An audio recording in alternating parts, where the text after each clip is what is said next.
Israel ప్రధానమంత్రి Benjamin Netanyahu అంత్యక్రియలు secret గా జరిపించేశారా?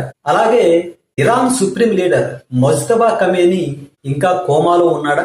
ఇదే ప్రస్తుతం సోషల్ మీడియాని కుదిపేస్తున్నటువంటి అంశం. సాధారణంగా యుద్ధం అనగానే మనం ఆయుధాలతో చేస్తారు అని చెప్పేసి అనుకుంటాం. అయితే మన పురాణ కాలం నుంచి ఆధునిక కాలం వరకు యుద్ధాలలో రకరకాలైనటువంటి పద్ధతుల్ని అనుసరిస్తూ ఉంటారు. అలాంటి పద్ధతుల్లో ఒకటే మానసిక యుద్ధం. అంటే ఒక రకంగా చెప్పాలంటే ఇది సైకలాజికల్ వార్ఫేర్.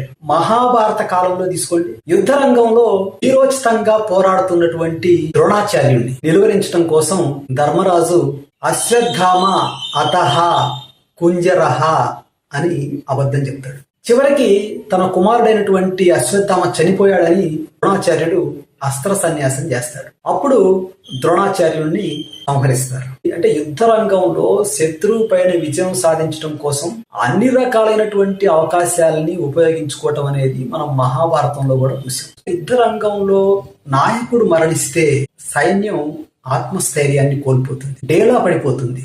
ఎందుకంటే నాయకుడు ఉంటే ఏ స్థాయి వరకైనా తెగించి వాళ్ళు పోరాటం చేస్తారు. నాయకుడే లేకపోతే ఇంకెవరి కోసం పోరాటం చేయాలి?